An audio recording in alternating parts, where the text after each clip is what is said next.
ಏನು ಗುರು ಹಿಂಗೈತೆ guys location ನೋಡ್ರಿ. ಇವಾಗ ಡೀಪ್ ಇಳಿತಾ ಇದೀವಿ. ಇಲ್ಲಿಂದ ಕರೆಕ್ಟಾಗಿ 10 ಕಿಲೋಮೀಟ್ರ್ ಕೊಟ್ಟಿಯವರು. ಗೈಸ್ ನಾವಿವಾಗ ವಯನಾಡ್ ರೂಟಿಂದ ಮಾನಂತವಾಡಿ ಸೈಡ್ ಬರ್ತಾ ಇದೀವಿ. ಸೊ ಇದು ಡೀಪ್ ಇಳಿತಾ ಇದೀವಿ ನೋಡಿ. ಈ ಫಾರೆಸ್ಟ್ ನೋಡಕ್ಕೆ ಸ್ವಲ್ಪ ನಮಗೆ ಶಿರಡಿ ಘಾಟು, MM ಹಿಲ್ಸ್ ಇಂದ ಹೋದ್ರೆ ಪಾಲಾರ್ ಸೈಡ್ ಎಲ್ಲ ಇದೆಯಲ್ಲ, ಆ ಸೈಡ್ ಘಾಟ್ ಇದ್ದಂಗಿದೆ. ಸೇಮ್ ಅದೇ ವೈಬ್ಸು, ಸ್ವಲ್ಪ ಡಿಫ್ರೆಂಟ್. ಇಲ್ಲಿ ಫಾರೆಸ್ಟ್ ಟ್ರೀಗಳೆಲ್ಲ ಸ್ವಲ್ಪ ಡಿಫ್ರೆಂಟ್ ಆಗಿದೆ, ಆ ಕಡೆ ಬೇರೆ ತರ ಇದೆ. ರೋಡ್ ಸ್ವಲ್ಪ ಅಧ್ವಾನನೇ, ಆದ್ರೂ ದೊಡ್ಡ ದೊಡ್ಡ ಗಾಡಿಗಳೆಲ್ಲ ಸ್ವಲ್ಪ ಕಷ್ಟ ಟರ್ನಿಂಗ್ ಅಲ್ಲಿ. ಸೊ ಡಿಫಿಕಲ್ಟ್ ಇರುತ್ತೆ ಮೇ ಬಿ. ಅಂತ ಎಕ್ಸೈಟ್ಮೆಂಟ್ ಯಾವ ಲೆವೆಲ್ಗಿದೆ ಅಂದ್ರೆ, ನಾವು ರೆಸ್ಟ್ ಹೊಡಿದೀವಿ ಹೊರತು ಗಾಡಿಗೆ ರೆಸ್ಟ್ ಕೊಟ್ಟಿಲ್ಲ. ನಾವು ಎಲ್ಲ ಕರ್ನಾಟಕದವ್ರೆ ಈ ಕಡೆ.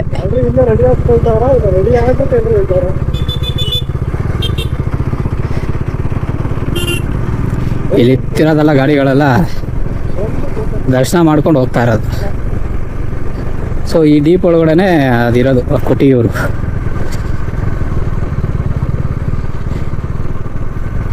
ಇದು ಯಾವುದೋ ಯಾವ ಸೆಕ್ಷನ್ ಆಯ್ತು ಗೊತ್ತಿಲ್ಲ ಮರೆಯ. ಬಾ ಮರೆಯ, ನಮ್ಮ ಕಡೆನೂ ಇಂಥದ್ದು ಮಾಡ್ಬೇಕು ಅಂತ ಉಗ್ರ ಹೋರಾಟ ಮಾಡೋಣ.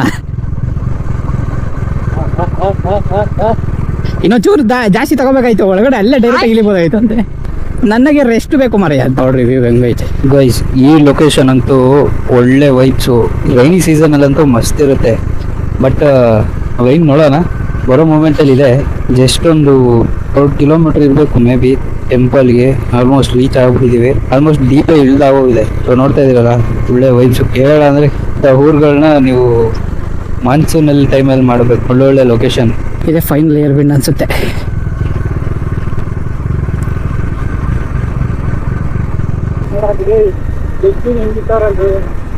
ನಮ್ಮವ್ರು ಅವ್ರೇನು ತೆಗ್ದ ಹೊಡೆದ, ಅದೇ ನಮ್ಮವ್ರು ತೆಗ್ದ ಹೊಡೆದ ಎಷ್ಟ ಗೈಸ್. ಇಲ್ಲಿ ಚರ್ಚ್ಗಳೆಲ್ಲ ಇದೆ. ಸೊ ಲೊಕೇಶನ್ ನೋಡ್ತಾ ಇದ್ರೆ ಯಾವ್ದಾದ್ರು ಒಳ್ಳೆ ಸಾಂಗ್ ಹಾಕೋಣ ಅಂತ ಅನ್ಸುತ್ತೆ. ಬಟ್ ಕಾಪಿ ರೈಟ್ ಇಶ್ಯೂ ಬಂದ್ಬಿಡುತ್ತೆ. ಸೊ ಹಾಗಾಗಿ ಯಾವುದು ಸಾಂಗ್ ಆಗ್ತಾ ಇಲ್ಲ. ಬಟ್ ನನ್ನ ತಮ್ಮನ ಮೈಂಡಲ್ಲಿ ಯಾವ್ದಾದ್ರು ಸಾಂಗ್ ನೋಡ್ತಾ ಇರ್ತಾನೆ. ನೋಡ್ರಿ ಓಡಿಸ್ತಾವನೆ, ಆ ಥರ ಇದೆ ಲೊಕೇಶನ್. ಏನೋ ಮಾಡೋಕ್ಕಾಗಲ್ಲ. ಅದು ಕೆಲವೊಂದೊಂದ್ಸಲ ಲೊಕೇಶನ್ ನೋಡಿದ ತಕ್ಷಣನೇ ಮೈಂಡಿಗೆ ಒಂದೊಂದು ಸಾಂಗ್ಗಳು ಬಂದ್ಬಿಡುತ್ತೆ. ಆ ಥರ ಅದ್ರ ವೈಬ್ಸ್ ಇರುತ್ತೆ, ಏನೂ ಮಾಡೋಕ್ಕಾಗಲ್ಲ. ಜಸ್ಟ್ ಎಂಜಾಯ್ ಬಿ ರೈಟ್ ಅಷ್ಟೇ. ಇಲ್ಲೇನು ಪ್ರಾಬ್ಲಮ್ ಅಂದರೆ, ಟಿಯವ್ರು ಬರ್ಬೇಕಾದ್ರೆ ಈ ರೂಟು ಗಾಡಿಗಳು ದೊಡ್ಡ ದೊಡ್ಡ ಬಸ್ಗಳು ಬಂದರೆ ಪ್ರಾಬ್ಲಮ್ ಆಗ್ಬಿಡುತ್ತೆ. ಟರ್ನ್ ಮಾಡೋಕ್ಕಾಗಲ್ಲ ಈಸಿಯಾಗಿ. ಅಷ್ಟು ಈಸಿ ಅಂದರೆ ಕಷ್ಟ, ಡಿಫಿಕಲ್ಟು. ಈ ಆಗೊಂಬೆ ಘಾಟಿಗಳಿದೆಯಲ್ಲ ಪ್ರಮಾದ, ಈ ಘಾಟ್ ಸೆಕ್ಷನ್ ಆಗೊಂಬೆ ಘಾಟ್ ಸೆಕ್ಷನ್ ಇದ್ದಂಗಿಲ್ಲ ಇಲ್ಲ ಅಂತ್ಯ? ಅದ್ರ ಥರ ಚಿಕ್ಕದಾಗಿಲ್ವೇನಾ? ಡಿಫ್ರೆಂಟ್. ಇದೆಲ್ಲ ಕ್ರೇಜ್ ಏನಂದರೆ ಫುಟ್ಬಾಲ್ಗೆ, ಫಿಫಾಗೆ ಜಾಸ್ತಿ ಜನ ಕ್ರಿಕೆಟ್ಗಿಂತ. ಸೊ ಗೈಸ್ ಫೈನಲಿ ಹಿಂಗೆ ಕೊಟ್ಟಿವ್ರು. ಹೋಗಿ ಎಲ್ಲಿ ಹೋಗೋದಲ್ಲಿ?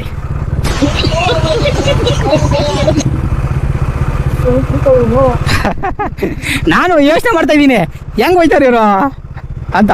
ನಾನೆಲ್ಲ ಅಲ್ಲಿ ಗ್ಯಾಪಲ್ಲಿ ಐತಲ್ಲ, ಗ್ಯಾಪಲ್ಲಿ ಹೋಗ್ಬೋದು ಅನ್ಕೊಂಡ್ರೆ ಅಲ್ಟ್ರಾ ಲೆಜೆಂಡು. ಇಲ್ಲ ನಾನು ಬರಲ್ಲ ಅಂತ. ಅವನು ಬರೋಕೆ ಕಳ್ತವನೆ ಅಂತ್ಯ. ಇಲ್ಲಿ ಇವನು ಸ್ವಲ್ಪ ಒಳಗಡೆ ಹೋಗ್ಬೇಕು. ಇವನು ಆ ಕಡೆ ವೀಲ್ ಹೋಗ್ಬಿಡುತ್ತೆ.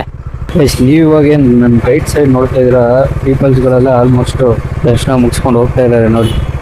ನಮ್ಮದು ಟೈಮ್ ಇವಾಗ ನೋಡೋಣ. ಆಲ್ಮೋಸ್ಟ್ ಒಂದು 2 o'clock ಆಯಿತು ರೀಚ್ ಆಗಿತ್ತು. ಎಲ್ಲ ಪಾರ್ಕಿಂಗ್ ಸೈಡ್ ಬೇಜಾನ್ ಎಲ್ಲ ಫೆಸಿಲಿಟಿ ಇದೆ. ಲಾಸ್ಟ್ ಟೈಮ್ ಇಶ್ಯೂ ಆಗಿತ್ತು. ಗೈಸ್ ನಾವು ಇವಾಗ ಫೈನಲಿ ಕೊಟ್ಟಿಯೂರು ಹತ್ರ ಇದ್ದೀವಿ. ಜಸ್ಟ್ ಇಲ್ಲಿಂದ ಒಂದು 3 ಕಿಲೋಮೀಟ್ರ್ ನೋಡಿ. ಇದೇನೇನು ಸಿಗ್ನಲ್ ಇದೆ ಇದೆಲ್ಲ ಅದ್ರದ್ದೇನೆ. ಆಲ್ಮೋಸ್ಟ್ ಎಲ್ಲ ಕರ್ನಾಟಕ ಗಾಡಿಗಳೇ. ಟ್ರಾವೆಲ್ಸು ಟ್ರಿಪ್ ಅಂತ ಬಂದ್ಬಿಟ್ಟಿರ್ತಾರೆ. ಎಲ್ಲ ದೊಡ್ಡ ದೊಡ್ಡ ಗಾಡಿ ಅಲ್ಲ, ಚಿಕ್ಕ ಚಿಕ್ಕ ಗಾಡಿ. Almost 3 kilometres full rush. So ಏನೂ ಮಾಡೋಕ್ಕಾಗಲ್ಲ. ಇವಾಗ ನಾವು ನಾರ್ಮಲಾಗಿ ಸಿಟಿಲಿ ಓಡಿಸ್ದಂಗೆ ಇಲ್ಲಿ ಓಡಿಸೋಕ್ಕಾಗಲ್ಲ, ಯಾಕಂದರೆ ರೋಡ್ ಚಿಕ್ಕದು, ಅದೇ ದೊಡ್ಡ ದೊಡ್ಡ ಗಾಡಿಗಳಿದೆ. ಜಸ್ಟ್ ಈಗ ಬಂದು ರೀಚ್ ಆಗಿದ್ದೀವಿ ನೋಡಿ. ಇದೇನು ನೋಡ್ತಾ ಇದ್ದೀರಾ, ಇದೇನೆ ಅದು ಬಾವಲಿ ನದಿ, ಅದರಿಂದ ಪಕ್ಕದಲ್ಲಿ ಇದ್ದೀವಿ. ಸೊ ಇದು ವೆಹಿಕಲ್ ಪಾರ್ಕಿಂಗ್ ನಮ್ಮ ಗಾಡಿಯಲ್ಲಿದೆ. ಸೊ ನಿಮ್ಗೆ ಎದುರುಗಡೆ ನೋಡ್ತಾ ಇದ್ದೀರಲ್ಲ ನೋಡಿ, ಝೂಮ್ ಮಾಡ್ತಾ ಹೋಗ್ತೀನಿ. ಇದು ಕ್ಲಾಕ್ ರೂಮು. ಏನ್ ಇವಾಗ ನೀವು ಲಗೇಜ್ ಗಳನ್ನ ಇಟ್ಕೊಂತೀರಾ, ಅದನ್ನ ಇಲ್ಲಿ ಇಡ್ಬೋದು. ಅಮೌಂಟ್ ಇರುತ್ತೆ ಅನ್ಸುತ್ತೆ ಮೇ ಬಿ. ಡಾಕ್ಯುಮೆಂಟ್ಸ್ ಎಲ್ಲ ತಗೊಂಡು ನಮಗೆ ಗೂಗಲ್ ಅಲ್ಲಿ ತೋರಿಸಿದ್ದು ಒಂದು 147. ಆಕ್ಚುಲಿ ಅದು ಇದು ಸ್ವಲ್ಪ ನಾವೇ ಲೇಟ್ ಮಾಡ್ಕೊಂಡು ಬಂದಿಕ್ಕೆ ಒಂದು 2 o'clock ರೀಚ್ ಆಗಿದ್ದೀವಿ.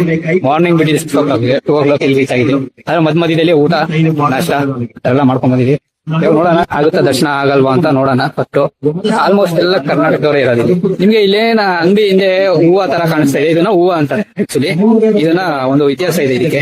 ನೆಕ್ಸ್ಟ್ ವಿಡಿಯೋದಲ್ಲಿ ಫೈನಲ್ ಈಗ ಸ್ವಲ್ಪ ಲೈಟ್ ಆಗಿ ಮಳೆ ಬರುತ್ತೆ. ಕ್ಲಾಸ್ ರೂಮ್ ನಾನು ಹೋಗಿಲ್ಲ, ನನ್ನ ತಮ್ಮ ಹೋಗಿದ್ದಾನೆ, ಕೇಳ್ಕೊಂಡ್ ಬರ್ತಾನೆ. ಅದಾದ್ಮೇಲೆ ನೆಕ್ಸ್ಟ್ ನೋಡೋಣ, ನೆಕ್ಸ್ಟ್ ಅಪ್ಡೇಟ್ ಕೊಡ್ತೀನಿ. ಗೈಸ್, ನಾವು ಫಸ್ಟ್ ಹೋಗಿದ್ದೆ ಬಾವಲಿ ನದಿಲಿ ಫ್ರೆಶ್ ಅಪ್ ಆಗಕ್ಕೆ. ಸೊ ನೀರು ಸ್ವಲ್ಪ ಸ್ಮೆಲ್ ಅನ್ಸುತ್ತೆ, ಬಟ್ ಇದನ್ನೆಲ್ಲ ಮೈಂಡ್ ಗೆ ನಾವು ಕನ್ಸಿಡರ್ ತಗೊಳ್ದೆ ರೆಡಿ ಆಗಿ ಹೋಗ್ತಾ ಇದೀವಿ. ಫಸ್ಟ್ ಇವಾಗ ಏನ್ ರಿಮೈನಿಂಗ್ ಹಳೆ ಹೊಟ್ಟೆಗಳಿದೆಯೋ ಅದನ್ನೆಲ್ಲ ಲಾಕರ್ ಗೆ ಸೆಟ್ಲ್ ಮಾಡ್ಬಿಟ್ಟು ಮತ್ತೆ ಇದೇ ರೂಟ್ ಬಂದು ದರ್ಶನಕ್ಕೆ ನಿಂತ್ಕೋಬೇಕು. ನಾನು ಅನ್ಕೊಂಡಿದ್ದೆ ನೀರು ತುಂಬಾ ಕೋಲ್ಡ್ ಇದೆ ಅಂತ, ಬಟ್ ನೀರು ಒಂದ್ಸಲ ಇಳಿದ ಮೇಲೆ ತುಂಬಾ ಬೆಚ್ಚಗಿದೆ ಒಳಗಡೆ. ಮಳೆ ಬಂದ್ರು ಈ ಸ್ಥಳಕ್ಕೆ ಒಂದು ಪುರಾಣ ಕಥೆ ಇದೆ, ಅದು ಆಲ್ರೆಡಿ ನಾನು ಹೇಳಿದ್ದೀನಿ. ಈ ಲೊಕೇಶನ್ಗೆ ಬಂದ ತಕ್ಷಣ ನಾವು ಏನು ಟ್ರಾವೆಲ್ ಮಾಡಿರೋ ಫೀಲ್ ಒಂದೇ ಸಲನೇ ಕ್ಲಿಯರ್ ಆಗಿದೆ. ಸೊ ಇಲ್ಲಿ ವೈಟ್ಸ್ ನೋಡಿದ್ರೆ ಗೊತ್ತಾಗುತ್ತೆ ಯಾವ ತರ ಅಂತ. ಇಂಡಿಯಾದಲ್ಲೇ ಇದು ಒಂಥರ ಎಲ್ಲಿ ಸಿಗದಿರೋಂಥ ಪ್ಲೇಸ್. ಈ ಟೆಂಪಲ್ ಏನೇ ಇದ್ರು ಓನ್ಲಿ 1 ಮಂತ್ ಅಂದ್ರೆ 28 ಡೇಸ್ ವೈಶಾಖ ಮಹೋತ್ಸವದಲ್ಲಿ ಮಹತ್ವ ತೆಗೆದುಕೊಳ್ತಾರೆ. ಇದೇ ಅಕ್ಕರೆ ಕೊಟ್ಟಿಯೂರು. ಸೊ ಇಕ್ಕರೆ ಕೊಟ್ಟಿಯೂರು ಬಂದು ಇದು ನದಿಯಿಂದ ಆಚೆ ಇದೆ. ನೀವಿವಾಗ ನೋಡ್ತಾ ಇರೋದು ಒಡುಪು ಅನ್ನೋ ಹೂವು. ಇದು ಕೇವಲ ಕೊಟ್ಟಿಯೂರಲ್ಲಿ ಮಾತ್ರ ನೋಡಬಹುದು. ಬನ್ನಿ ಇದರ ಇತಿಹಾಸ ತಿಳ್ಕೊಳ್ಳೋಣ. ದಕ್ಷ ಪ್ರಜಾಪತಿ ಮಾಡಿದ್ದ ಅವಮಾನಕ್ಕೆ ಸತಿದೇವಿ ಅಗ್ನಿಕೊಂಡಕ್ಕೆ ಬಿದ್ದು ಪ್ರಾಣತ್ಯಾಗ ಮಾಡಿದ ವಿಚಾರ ತಿಳಿದ ಶಿವನು ಕೋಪದಿಂದ ತನ್ನ ಜಡೆಯಿಂದ ಉದ್ಭವಿಸಿದ ವೀರಭದ್ರನು ದಕ್ಷ ಪ್ರಜಾಪತಿಯ ಶಿರಚ್ಛೇದನ ಮಾಡ್ತಾರೆ. ನಂತರ ದಕ್ಷ ಪ್ರಜಾಪತಿಯ ತಲೆಯಿಂದ ಗಡ್ಡನ ಕಿತ್ತು ಕಾಡಿಗೆ ಎಸೆಯುತ್ತಾರೆ. ಆ ಗಡ್ಡದ ರೂಪವೇ ಈ ಒಡುಪು ಹೂವು. ಇದು ಇಲ್ಲಿನ ಜನರ ನಂಬಿಕೆ. ದೇವರ ಪ್ರಸಾದ ರೂಪದಲ್ಲಿ ನೋಡ್ತಾರೆ. ಮನೆಗಳಿಗೆ ಇದನ್ನು ತಂದು ಕಟ್ಟಿದರೆ ಎಲ್ಲದಕ್ಕೂ ಪರಿಹಾರ ಸಿಗುತ್ತೆ ಅನ್ನೋದು ಒಂದು ನಂಬಿಕೆ. ನೀವೇನಾದ್ರೂ ಕೊಟ್ಟಿಯೂರ್ಗೆ ಹೋದ್ರೆ ತಪ್ಪದೆ ಈ ಒಡುಪು ಹೂವನ್ನ ತಗೊಬನ್ನಿ. ವಿಡಿಯೋ ಏನಾದ್ರೂ ಇಷ್ಟ ಆಗಿದ್ರೆ ಶೇರು, ಕಮೆಂಟ್, ಫಾಲೋ ಮಾಡ್ಕೊಳ್ಳೋದಂತೂ ಮರಿಬೇಡಿ. ನೀವಿಲ್ಲ ನೋಡ್ತಾ ಇದ್ರೆ ಇದರಲ್ಲಿ ಒಂದು ಅಮರತಾರ್ ಕಲ್ಲು ಅಂತ ಇದೆ. ಅದು ಒಂದು ದೊಡ್ಡ ಇತಿಹಾಸ ಇದೆ, ಇದು ನೆಕ್ಸ್ಟ್ ಹೇಳ್ತೀನಿ. ಸೊ ಇದು ಇಂಡಿಯಾದಲ್ಲೇ ಮೋಸ್ಟ್ ಪಾಪ್ಯುಲರ್ ಅನ್ಸುತ್ತೆ ಸೌತ್ ಅಲ್ಲಿ. ಮೇ ಬಿ ಈ ತರ ವೈಟ್ಸ್ ಇರುವಂತಹ ಟೆಂಪಲ್ ಜೀವಮಾನದಲ್ಲಿ ನೀವು ನೋಡಿರೋ ಸಾಧ್ಯ ಇದೆ. ಸೊ ಅದೇ ಕೊಟ್ಟಿರೋದು. ಇಲ್ಲಿ ದಿನಕ್ಕೇನೆ ಲಕ್ಷಾಂತರ ಜನ ಸೇರ್ತಾರೆ. ಕಾರಣ ಇಷ್ಟೇ, ಬರೀ 28 ದಿನ ಇಷ್ಟೇ ಈ ಟೆಂಪಲ್ ಓಪನ್ ಇರುತ್ತೆ.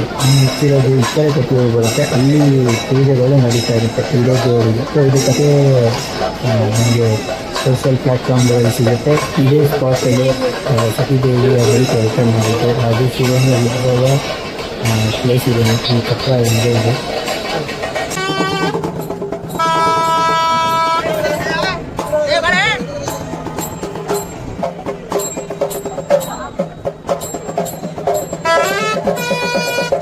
ಗೈಸ್, ನೀವಿಲ್ಲಿ ನೋಡ್ತಾ ಇರೋದೇ ಅಮರಕಲ್ ತಾರ್ ಅನ್ನೋ ಕಟ್ಟೆ. ಇದೇ ಸ್ಥಳದಲ್ಲೇನೆ ದಕ್ಷ ಪ್ರಜಾಪತಿ ಯಾಗ ಮಾಡಿದ್ದು ಹಾಗೂ ಇದರಿಂದ ಶಿವನಿಗೆ ಆದ ಅವಮಾನ ಮತ್ತು ಸತೀದೇವಿಗೆ ತನ್ನ ತಂದೆಯಿಂದ ಆದ ಅವಮಾನಕ್ಕೆ ಕೋಪಗೊಂಡು ಇದೇ ಯಜ್ಞಕ್ಕೆ ಬಿದ್ದು ತನ್ನ ಪ್ರಾಣ ತ್ಯಾಗ ಮಾಡಿಕೊಂಡ ಪ್ರತೀತಿ ಇದೆ. ಹಲವಾರು ವರ್ಷಗಳ ಬಳಿಕ ಪುನರ್ಜನ್ಮ ಪಡೆದು ಪಾರ್ವತಿಯ ರೂಪದಲ್ಲಿ ಶಿವನನ್ನು ಸೇರಿದರು ಅನ್ನುವ ಪ್ರತೀತಿ ಇದೆ. ನೀವೇನಾದ್ರೂ ಕೊಟ್ಟಿಯೂರ್ಗೆ ಹೋದ್ರೆ ಯಾವುದೇ ಕಾರಣಕ್ಕೂ ಇದಂತೂ ಮಿಸ್ ಮಾಡ್ಕೋಬೇಡಿ. ಇದು ದೇವರ ಮೇಲೆ ಭಕ್ತಿ ಇರೋದು ಪುರಾತನ ಕಾಲದಿಂದನೂ ಬಂದಂತಹ ಪದ್ಧತಿಗಳನ್ನೇ ಈಗೂ ಬಳಸ್ತಾ ಇದ್ದಾರೆ. ಗೈಸ್, ನಿಮ್ಗೆ ವೈಶಾಖ ಮಹೋತ್ಸವದಲ್ಲಿ ಮೇನ್ ಏನಪ್ಪಾ ಅಂದ್ರೆ ಎಲಿಫೆಂಟ್ ಮಹೋತ್ಸವ ಅಂತ ಬರುತ್ತೆ. ಸೊ ಅದನ್ನ ಏನ್ ಹೇಳ್ತಾರೆ ಅಂತ ನೇಮ್ ಗೊತ್ತಿಲ್ಲ. ಸೊ ಆನೆ ಮೇಲೆ ತುಂಬಿಸ್ಕೊಂಡು ದೇವ್ರನ್ನ ಮೆರವಣಿಗೆ ಹಾಕ್ತಾರೆ. ಸೊ ಅದಂತೂ ಒಂಥರ ಅದ್ಭುತನೇ ಅನ್ಕೊಡ್ರಿ. ನಾನು ಈ ತರ ಎಲ್ಲೂ ವೈಟ್ಸ್ ನೋಡಿಲ್ಲ. ಗೈಸ್, ನೀವೇನೇ ಹೇಳಿ ಈ ಪ್ಲೇಸ್ ಅಂತೂ ಒಂಥರ ಇವೆನ್ನು. ನಾನು ಈ ತರ ಇದುವರೆಗೂ ಜೀವನದಲ್ಲೇ ಈ ತರ ಟೆಂಪಲ್ ನೋಡಿಲ್ಲ. ಇದೇ ಫಸ್ಟ್ ಮೇ ಬಿ ಇಂಡಿಯಾದಲ್ಲಿ ಅಂತ ನನ್ನ ಪ್ರಕಾರ. ನೋಡಿ ಎಷ್ಟು ನ್ಯಾಚುರಲ್ ಆಗಿ ಇದೆ. ನೇಚರ್ ಮಧ್ಯದಲ್ಲಿ ಇರೋದ್ರಿಂದ ಒಳ್ಳೆ ವೈಬ್ಸ್. ಸಕ್ಕತ್ತಾಗಿದೆ ಈ ಪ್ಲೇಸ್. ಯಾರ್ಯಾರು ಕೊಟ್ಟಿರೋದು ಹೋಗಿದ್ದೀರಾ ಅಂತ ಕಮೆಂಟ್ ಹಾಕಿ. ಈ ಸಲ ಯಾರು ನೆಕ್ಸ್ಟ್ ಟೈಮ್ ಖಂಡಿತ ನಾನು ಈ ಪ್ಲೇಸ್ ಅಂತ ಸಜೆಸ್ಟ್ ಮಾಡ್ತೇನೆ. ಒಳ್ಳೆ ಪ್ಲೇಸು. ಯಾರ ಕೈಲಿ ಈ ಸಲ ಹೋಗೋಕ್ಕಾಗಿಲ್ಲ, ನೆಕ್ಸ್ಟ್ ಟೈಮ್ ಟ್ರೈ ಮಾಡಿ, ಮಿಸ್ ಮಾಡಿದೆ. ಸೊ ಫ್ರೆಂಡ್ಸ್, ಇಲ್ಲಿವರೆಗೂ ವಿಡಿಯೋ ನೋಡಿದ್ರೆ ಮೇ ಬಿ ನಿಮ್ಗೆ ಇಷ್ಟ ಆಗಿರುತ್ತೆ. ಹೇಗಿತ್ತು ಅದ್ರ ಬಗ್ಗೆ ಎಕ್ಸ್ಪ್ಲನೇಷನು ಈ ವಿಡಿಯೋ ಹೊಸ ಹಾಕ್ಬೋದು. ಮೇ ಬಿ ಅಪ್ಲೋಡ್ ಯಾವಾಗ ಬರುತ್ತೆ ಗೊತ್ತಿಲ್ಲ. ಸೊ ಇದೊಂಥರ ಡಿಫ್ರೆಂಟ್ ವೈಬ್ಸ್ ಇರುವಂಥ ಟೆಂಪಲ್. ನನ್ನ ಪ್ರಕಾರ ನಾನು ಇದು ಎಲ್ಲೂ ನೋಡಿಲ್ಲ. ಇಂಡಿಯಾದಲ್ಲೇ ಇದೇ ಫಸ್ಟ್ ಟೈಮ್ ಈ ಥರ ನೋಡ್ಕೊಂಡು. ಸೊ ರಿಮೈನಿಂಗ್ ಏನು 20 ಡೇಸ್ ಅಲ್ಲಿ ಇರೋದು ಜಾಸ್ತಿ ಕ್ರೌಡ್ ಇರುತ್ತೆ. ಸೊ ಜಾಸ್ತಿ ಕ್ರೌಡ್ ಇದ್ದಾಗ ಏನಾಗುತ್ತೆ, ಕ್ಯೂನ ಜಾಸ್ತಿ ಟೈಮ್ ಸ್ಪೆಂಡ್ ಮಾಡಬೇಕಾಗುತ್ತೆ. ಸೊ ಪೇಷನ್ಸ್ ಇದ್ರೆ ಮಾಡಿ. ಮತ್ತು ಇನ್ನೊಂದು ನಿಮ್ಗೆ ಹೇಳೋದು ಅನಿಸುತ್ತೆ, ಲೈನಲ್ಲಿ ಇಟ್ಕೊಂಡಿಲ್ಲ ಅಂದರೆ ದರ್ಶನವರೆಗೂ ನೀವು ಹೋಗ್ಬೇಕಂದ್ರೆ ತುಂಬ ಲೇಟ್ ಆಗುತ್ತೆ. ಸೊ ನೀವು ಹೊರಗಡೆಯಿಂದನೂ ನೋಡ್ಬೋದು. ಅದಕ್ಕೆ ಆಗಲೇ ಗೊತ್ತಿದೆ. ಸೊ ಆಲ್ಮೋಸ್ಟ್ ಎಲ್ಲ ತುಂಬ ಟೈಮ್ ಮಾಡೋದು ಹೊರಗಡೆ ನೋಡ್ಕೊಂಡು ಹೋಗ್ತಾರೆ. ಅದು ಬೇರೆ ಬೇರೆ ಕೆಲಸ ಇರುತ್ತೆ ಅನ್ನಿಸ್ತಾರೆ. ನಮಗೆ ಜಾಸ್ತಿ ಟೈಮ್ ಇರೋದ್ರಿಂದ 12 ಆದಮೇಲೆ 12 ಸೆಕೆಂಡ್ ಬರುತ್ತೆ ನೋಡಿ. ಸೊ ಗೈಸ್ ಅಮರ್ತಾ ಟ್ರೈ ಬಗ್ಗೆ ನಾನು ಆಲ್ರೆಡಿ ಹೇಳಿದ್ದೀನಿ. ಸೊ ಇನ್ನೂ ಹೆಚ್ಚಿಗೆ ಬೇಕು ಅಂದರೆ ಬೇರೆ ಚಾನಲ್ಗಳಲ್ಲಿ ಇರುತ್ತೆ. ಸೊ ನೋಡಿ ಕಥೆ ಅಂತೂ ಸೂಪರ್ ಆಗಿದೆ. ಆ್ಯಕ್ಚುಲಿ ಇದು ವೈಬ್ಸೇ ಒಂಥರ ಹೇಳುತ್ತೆ ನಿಜ. ನೋಡಿ ಹೊರಗಡೆ ಎಲ್ಲ ಇವರು ಅವರವ್ರದ್ದೇ ಒಂದು ಅಂತ ಮೈಗೆ ಅನ್ನೋದು ಇಟ್ಕೊಂಡು ಮಾಡ್ತಾರೆ. ಸೊ ನೀವು ದೀಪ ನೋಡ್ತಾ ಇದ್ದೀರಾ, ಅಲ್ಲೇ ದೇವರುಗಳು ಉದ್ಭವ ಶಿವಲಿಂಗ ಮೂರ್ತಿ ಇರೋದಲ್ಲೇ. ನೀವೇನಾದರೂ ಕುಟ್ಟಿಗಳಿಗೆ ಬಂದಿದ್ದು ಎಷ್ಟು ಟೈಮ್ ಬಂದಿದ್ದೀರಾ ಒಂದು ಕಮೆಂಟ್ ಹಾಕಿ, ನಮಗೂ ಗೊತ್ತಾಗುತ್ತೆ ಎಷ್ಟು ಜನ ನೋಡ್ತಾರೆ. ಅಥವಾ ನೀವೇನಾದ್ರು ಫಸ್ಟ್ ಟೈಮ್ ಹೋಗಿದ್ರೆ ನಾನು ಸ್ಟ್ರಾಂಗ್ಲಿ ರೆಕಮೆಂಡ್ ಮಾಡ್ತೀನಿ ಸಖತ್ ಒಳ್ಳೆ ಬೈಕ್ಸು. ಹೋಗಿ ಒಳ್ಳೆ ಬೈಕ್ ಸಿಗುತ್ತೆ. ಈ ಪ್ರಪಂಚದಲ್ಲಿ ಈ ಥರ ಟೆಂಪಲ್ಲು ಇದು ಯಾವುದೂ ಇಲ್ಲ ನೋಡೋಕ್ಕಾಗಲ್ಲ. ಸೊ ನಿಮಗೆ ಬಿಲ್ಡಿಂಗ್ ಕನ್ಸ್ಟ್ರಕ್ಷನ್ ಆಗಿರೋದು ಏನು ಗೋಪುರ ಆ ಥರ ಎಲ್ಲ ಬೇರೆ ಥರ ಅದನ್ನು ಡಿಫ್ರೆಂಟ್ ಬೈಕ್ಸ್ ಟೆಂಪಲ್ ಸಿಗುತ್ತೆ. ಬಟ್ ಇದೊಂಥರ ಸಕ್ಕದ ಅಡಿಯಲ್ಲಿ ಇರೋದು ನೀವೆಲ್ಲೂ ನೋಡೋಕ್ಕಾಗಲ್ಲ. ಈ ಒಂದು ಕ್ಷಣಕ್ಕೆ ನಾವು ಆಲ್ಮೋಸ್ಟ್ 2 hours ವೇಟ್ ಮಾಡಿದ್ವಿ. ಎಷ್ಟು ಚೆನ್ನಾಗೈತಲ್ಲ. ಸೊ ಮನೆಗೂ ಎಲಿಫೆಂಟ್ ಸೆಷನ್ ಕಡಿತಾ ಇದೆ. ಸೊ ಈ ಒಂದು ಟೈಮ್ಗೋಸ್ಕರನೇ ನಾವು ಜಾಸ್ತಿ ಆಲ್ಮೋಸ್ಟ್ 3 hours ಮೇಲೆ ವೆಯ್ಟ್ ಮಾಡಿದ್ದೀವಿ. ಸಖತ್ ವೆಯ್ಟ್ ಮಾಡಿದ್ದೀವಿ ಹೇಳ್ಬೇಕಂತಿದ್ದೀವಿ. ಕಂಪ್ಲೀಟ್ ಮಾಡೋದು ಹೋಗ್ಲೇಬೇಕು. ಎಷ್ಟು ದೂರದಿಂದ ಬಂದಿದ್ದೀವಲ್ಲ. ಸೊ ಹಾಗಾಗಿ ನೋಡಿ ಇವಾಗ ಇಲ್ಲಿ ಶಿವ ಪಾರ್ವತಿನ ಲೋಡ್ ಮಾಡ್ಕೊಂತಾರೆ. ಅಂದರೆ ಹೆಗ್ಲ ಮೇಲೆ ಮನೆ ಮೇಲೆ ಮೂವ್ ಮಾಡಿಕೊಂಡು ಆಲ್ಮೋಸ್ಟ್ ಒಂದು 5 ರೌಂಡ್ ಹೊಡಿಬೋದು. ಇದಕ್ಕೆ ಜಾಸ್ತಿ ಇರ್ಬೋದೇನೋ ಮೇ ಬಿ, ನನಗೂ ಗೊತ್ತಿಲ್ಲ.